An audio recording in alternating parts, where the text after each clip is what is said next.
எது நடந்தாலும் அல்லாஹ்வுடைய நாட்டம் இல்லாமல் நடக்காது. இன்னா லில்லாஹி வ இன்னா இலைஹி ராஜிஊன். எது நடந்தாலும் ஒரு வார்த்தை சொல்லிருங்க, யா அல்லாஹ் நானே உனக்கு சொந்தம், உன் பால் திருப்ப வர இருக்கிறேன். என்ன அர்த்தம் அதுக்கு? யா அல்லாஹ் எனக்கே எக்ஸ்பயர் டேட் இருந்தா என் வீட்டுக்கு எக்ஸ்பயர் டேட் இருக்காதா? யா அல்லாஹ் எனக்கே எக்ஸ்பயர் டேட் இருந்தா என்னுடைய போனுக்கு எக்ஸ்பயர் டேட் இருக்காதா? அல்லாஹ்வுடைய நல்லடியார்களே, இந்த மாதிரி அடிக்கடி சிந்திக்க பாருங்க. நான் பெயருவேன் இந்த உலகத்தை விட்டு, நான் இந்த உலகத்தை விட்டு போற நாள் நெருங்குது. இப்படி நினைத்தால் உங்களை விட்டு எந்த சொத்து போனாலும் அது பாரமா இருக்காது. உளவியலாளர்கள் சொல்றாங்க, நிஜமாக கவலை என்பது மன பிரம்ம. கவலை என்று உருவாகிறது மனசுல. இந்த மனசாலே இது இல்லாமல் ஆக்கலாம். உதாரணத்துக்கு சொல்றேன் கேளுங்க. நான் இதுக்கு முன்னாடி ஐபிஎம்லையும் சொன்னேன். ஒரு கவுன்சிலிங், ஒரு மோயிரம் காணல, ரிங் காணலன்னு ஒரு ஆள் வந்தா அவங்களுக்கு எப்படி நாங்கள் கவுன்சிலிங் பண்ணுவோம் தெரியுமா? ரிங் எடுத்து காணலையா அளந்துட்டு வர்றாங்க, அவங்களுக்கு சொல்லுவோம், அப்படியா கொஞ்சம் போய் தேடி பாருங்க. பல கவுன்சிலிங் மெத்தட் இருக்கு, அதில் ஒரு மெத்தட் தான். வீட்டில் போய் தேடி பாருங்க, ரிங் இருக்குமே அல்மாரில். அவர் ஹஸ்பண்ட்டை சொல்லிடுவோம், அவங்க ரிங் காணல தானே, அவங்க அதே மாதிரி காப்பையும் எடுத்துருங்க, காப்பையும் முள்ள ஒளிச்சு வச்சிருங்க, அவங்களை குணப்படுத்துறதுக்கு நாங்கள் அதை செய்யறோம்னு சொல்லுவோம். அவர் காப்பையை ஒளிச்சு வச்சிருவாரா? போற பொம்பளை என்ன ஆயிடுவா? போய் தேடி தேடி தேடி பார்த்து வந்ததை விட ஒப்பாரி வச்சுட்டு வருவா. நான் வந்தது உங்கள்கிட்ட மோயிரம் காணலன்னு தான், இப்ப காப்பும் சேர்ந்து காணல. அப்புறம் அந்த கொஞ்ச நேரத்துக்கு அவருக்கு இது பண்ணி, வாங்க எல்லாரும் போய் தேடி காப்பை தேடுவோம், அந்த ஒளிச்சு வச்ச இடத்துல இருந்து காப்பை வச்சு தேடினு வைங்க, அந்த பொம்புளைக்கு கவலை மறந்துடும். காப்பை கண்ட உடனே அம்மாடி காப்பு கிடைச்சிட்டு, அந்த மோயிரம் போனா போட்டும், அது 7,000 தானே, அது 10,000 மோயிரம் தானே, இது 2 பவுன் காப்பு 1,00,000 அப்படின்னு மனசு ஆறுதல் அடைஞ்சிரும். இது மனித இயல்பு. இப்ப உங்கள ஒரு ஆளுக்கு நோய் இருந்தா, இப்ப நான் சொல்றேன், இந்த நோய் உங்களுக்கு மட்டும் இருந்தா நீங்க கவலைப்படுவீங்க. புத்தளத்துல பாதி பேருக்கு நோய், இதே நோய் என்ன செய்வீங்க? அவங்களுக்குமா அறுத்து பரவாயில்ல, நோய் பரவாயில்ல, காய்ச்சலே உங்களுக்கு பரவாயில்ல போயிரு, அவங்களுக்கு இருக்குது இவங்களுக்கு இருக்குது, எனக்கு மட்டும்தான் நினைச்சா அந்த பிரச்சனை வரும். நம்பர் 1, எப்ப எனக்கு மட்டும் நினைச்சிடாதீங்க. நான் அதுதான் ஆரம்பத்தில் போட்ட பேஸ்மெண்ட். பணக்காரனுக்கும் பிரச்சனை, ஏழைக்கும் பிரச்சனை, எல்லாருக்கும் பிரச்சனை. எனக்கு மட்டும் நினைச்சுங்கண்டா அதுதான் நிம்மதியை கிடைக்கும். ரெண்டாவது எப்பயுமே மனப்பிரமம் தான். 5 கோடி உங்க கையில தர்றேன்னு வைங்க, இதை விட நீங்க எப்ப சந்தோஷப்படுவீங்க தெரியுமா? 5 கோடி உங்களுக்கு கிடைக்கும் என்ற ஒரு நம்பிக்கை சொல்லுவாங்களே, ஒரு மாசத்துக்கு முன்னாடி எப்ப 5 கோடி கிடைக்க போகுது, அப்ப சந்தோஷப்படுற அளவு கூட 5 கோடி கிடைச்ச பிறகு சந்தோஷப்பட மாட்டீங்க. 5 கோடியை கையில வச்ச பிறகு கணக்கு, ஆகா பேத்தி பேரனுக்கு எல்லாம் கொடுக்க போல எல்லாம் போயிருமே, போதாம் போயிருமே. 5 கோடி கையில வந்தா கவலை வரும். 5 கோடி கிடைக்கும் என்று கேட்பீங்களே, அப்ப சந்தோஷம் வரும். உளவியலாளர்கள் சொல்றாங்க, நம்பிக்கையில தான் சந்தோஷமும் கவலையும் இருக்கு. இந்த பாயிண்ட் நான் விவரமா ஒரு அவருக்கு சரி விளக்கணும், ஆனா 5 நிமிஷத்துல முடிச்சிடுறேன், நல்லா புரிச்சுக்கோங்க. இது சைக்காலஜிக்கல் பாயிண்ட். நம்பிக்கையில தான் சந்தோஷம் இருக்குது. இப்படி சொல்றேனே, இந்த ஊர்ல இருந்து ஒரு ஆள் உம்ரா போறாங்க. உம்ரா போறதுக்கு ஒரு வாரத்துக்கு முன்னாடி அவங்க மூஞ்ச கொஞ்சம் பாருங்க பாப்போம், சிரிச்சுட்டே இருப்பாங்க. மக்காவில் வெயிலோ தெரியாது, நிறைய சனமோ தெரியாது, நான் உம்ரா போறேன் அப்படின்னு வாங்க. அடிக்கடி மக்காவை நினைப்பாங்க. உடம்பு வேணுமான புத்தகத்தில் இருக்கலாம், மனசு மக்காவில் இருக்கும். சில பேர் வெளிநாட்டுக்கு போற நேரம், அந்த சுற்றுலா போற நேரம் அதையும் நினைப்பாங்க. இப்ப என்ன ஆகுது? அவங்க மனசு அங்க போய் இறங்கி அந்த கிரியை முடிச்ச பிறகு அது முடிஞ்சிடும். நினைச்சிட்டு இருக்கிற அளவுக்கு சந்தோஷம் கூட சில நேரம் அடைகிற நேரம் இருக்காது. என்ன போய் இறங்கின போற 5 மணித்தியாலம் பிரயாணம், மதீனாவுக்கு போனா இடுப்பே வலிக்கும், இவ்வளவு பிரயாண களைப்பா கஷ்டமா, அந்த நினைச்ச அளவு கூட சில நேரம் இருக்காது.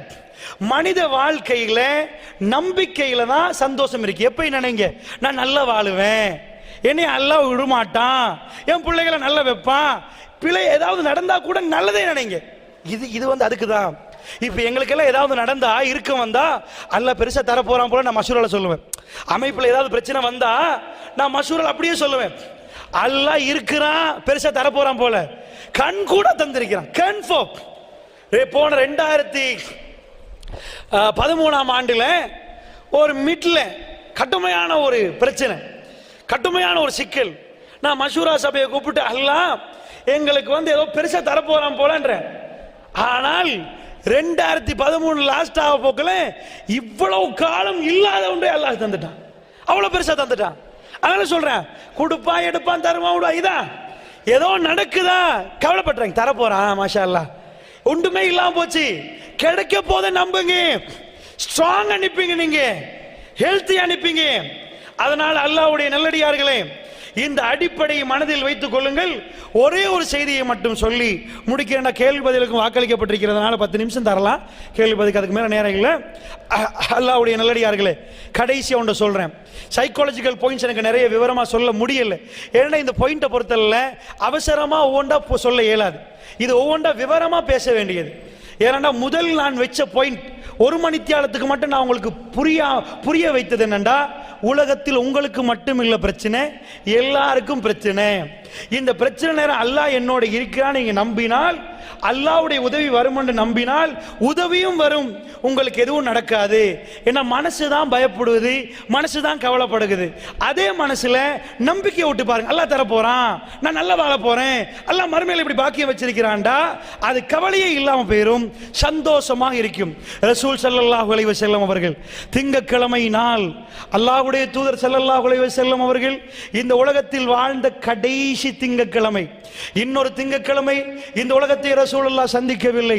அல்லாஹ்வுடைய தூதர் திரைச்சீலை அகற்றி பார்க்கிறார், மக்கள் எல்லாம் பள்ளிவாசலில் சுபஹ் தொழுகைக்காக வந்திருக்கிறார்கள். ரசூலுல்லாஹ் ஒரு புன்முறுவல் பூக்கிறார். ஏனென்று சொன்னால், தான் வருகிற நேரத்தில், இந்த உலகத்துக்கு நபியாக அனுப்பப்படுகிற நேரத்தில் தொழுபவர்கள் யார் என்று தேடக்கூடிய அளவுக்கு இருந்த நேரத்தில் அல்லாஹ்வுடைய தூதர் அவருடைய பெரும் புரட்சி மிக்க பிரச்சாரத்தில் அல்லாஹ் வைத்த பரக்கத்தின் காரணமாக ஏராளமானவர்கள் அந்த அதிகாலை பொழுதில் அவர்கள் தூங்காமல் அல்லாஹ்வுடைய அந்த ஆலயத்துக்கு வந்து ஜிக்ரோடு இருக்கிறார்கள். தொழுகை நடத்தப்படுகிறது. அபூபக்கர் சித்திக் அவர்கள் ரலியல்லாஹு அன்ஹு பின்னாடி வருகிறார். ரசூலுல்லாஹ் கையால் சைக்கினை பண்ணி, இல்லை எனக்கு தொழுகைக்கு வருகிற அளவுக்கு சக்தி இல்லை என்று சிரித்து விட்டு கையால் சைக்கினை பண்ணி விட்டு வந்தார்கள். அந்த நாள் காலையிலே ரசூலுல்லாஹ் பல சந்திப்பு நடத்துவார்கள்.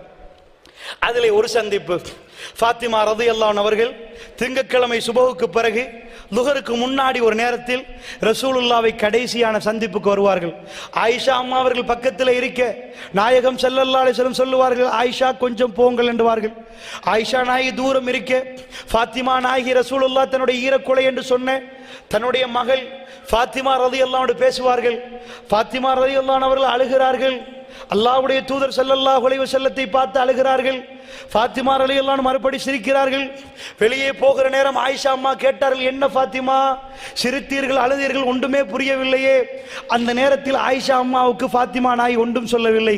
ரசூலுல்லாஹ் வஃபாத்தானதுக்கு பிறகு, ரசூலுல்லாஹ்வுடைய ஜனாஸா வஃபாத்தானதுக்கு பிறகு ஃபாத்திமா ரலியல்லாஹு அன்ஹா அவர்களுக்கு ஆயிஷா நாய் சொல்லுவார்கள், என் தகப்பனார் எனக்கு சொன்னார், ஃபாத்திமா வளமைக்கு மாற்றமாக ஜிப்ரீல் 2 தடவை வந்து விட்டார், இந்த உலகத்தை விட்டு நான் போய் விடுவேன் ஃபாத்திமா என்று எனக்கு நினைக்கிறது என்று சொல்லுகிற நேரம் தாங்க முடியாமல் அழுதேன்.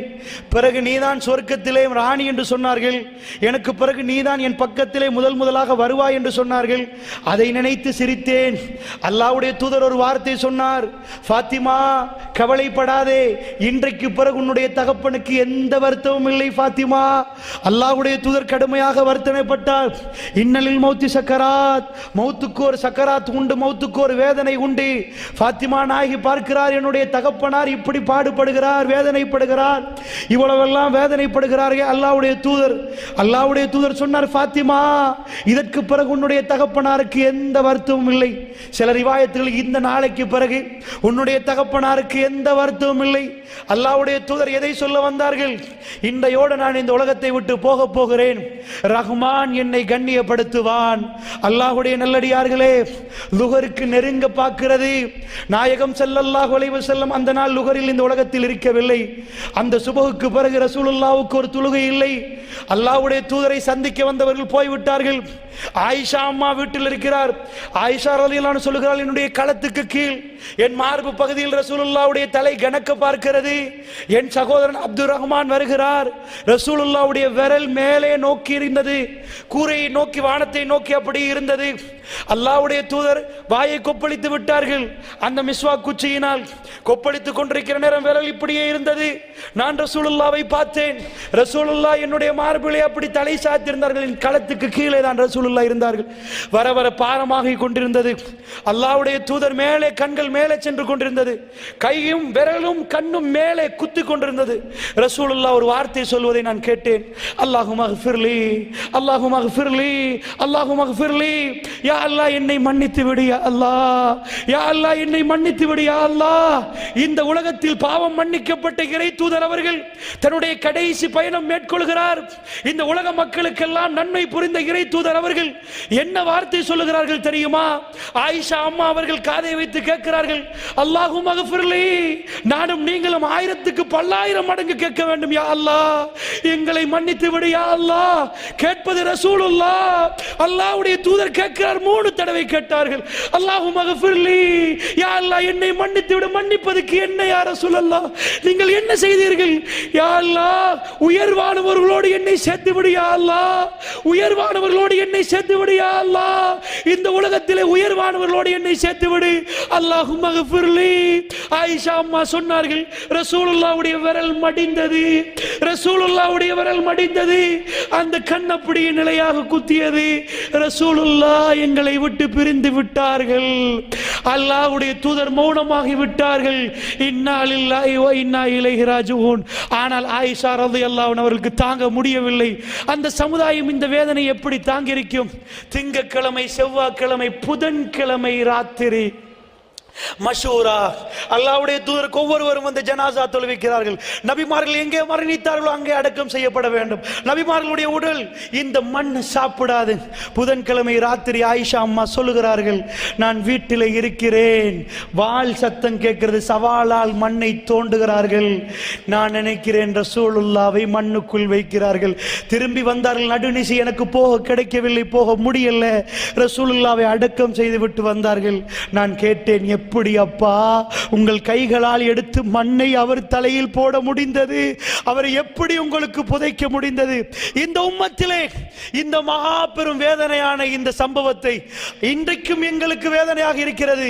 அபூபக்கர் சித்தீக் ரலியல்லாஹு அன்ஹு அவர்கள் அவர் அந்த கவலையை சப்பி ஒழுங்கினார், அந்த பயத்தை சப்பி ஒழுங்கினார்.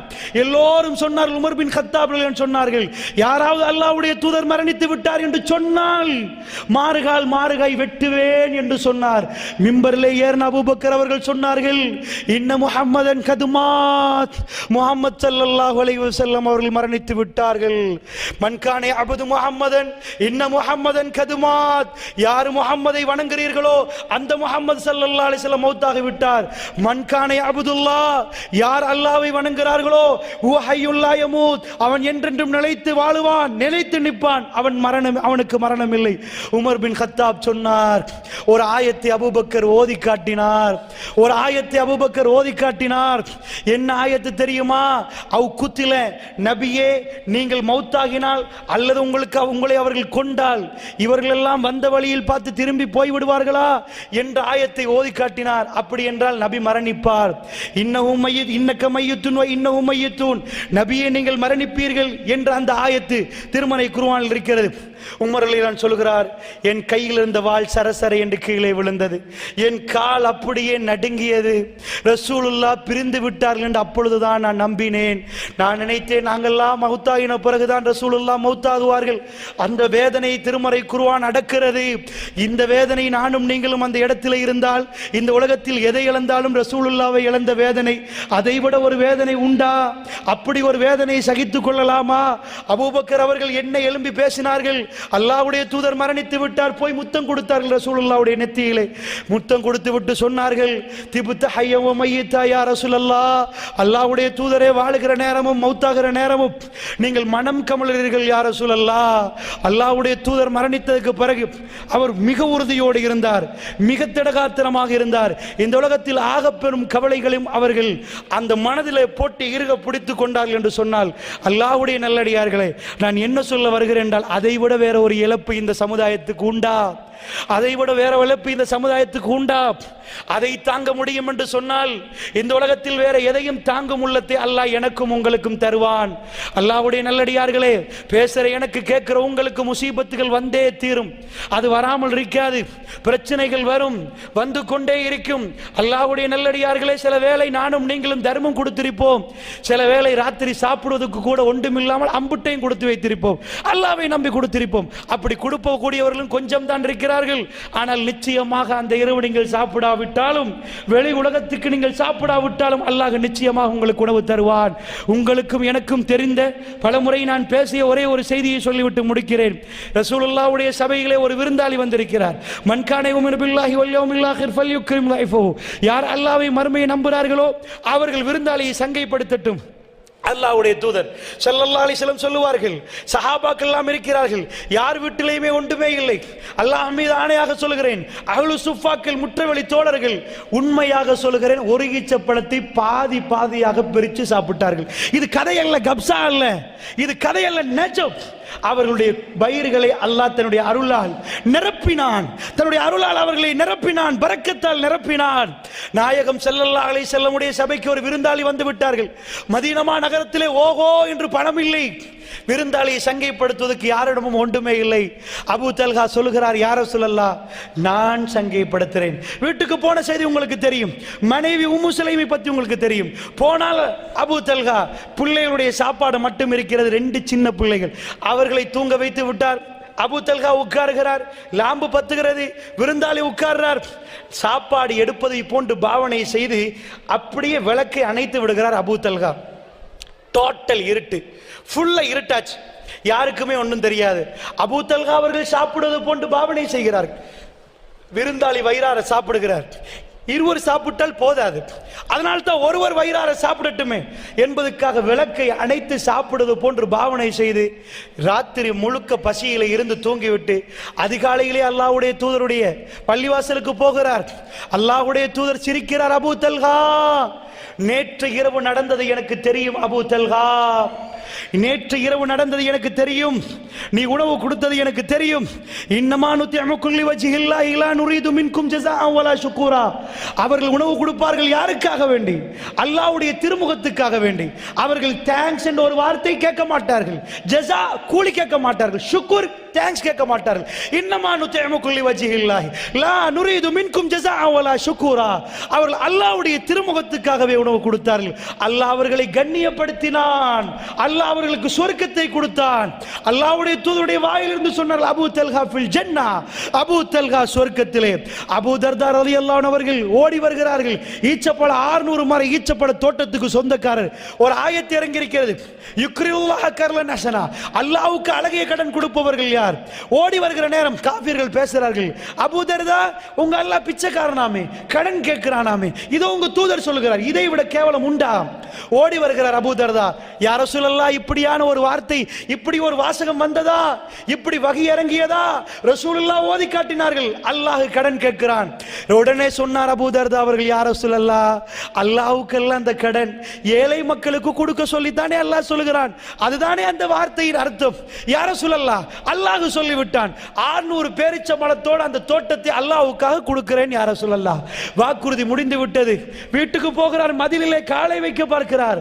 அவருடைய மனசு சொல்லுது, அல்லாஹ்வுக்கு வக்ஃப் செய்து விட்டேன், அல்லாஹ்வுக்கு கொடுத்து விட்டேன். கத்துறார், உம்மு தர்தா, யா உம்மு தர்தா, உம்மு தர்தா, ஓடி வந்து விடுங்கள், இது அல்லாஹ்வுக்கும் அல்லாஹ்வுடைய தூதருக்கும் கொடுத்து விட்டேன். இந்த 600 பேரிச்ச மரத்தோட தோட்டத்தை கொடுத்து விட்டேன், எனக்கும் உங்களுக்கும் இங்கே இருப்பதற்கு அனுமதி இல்லை.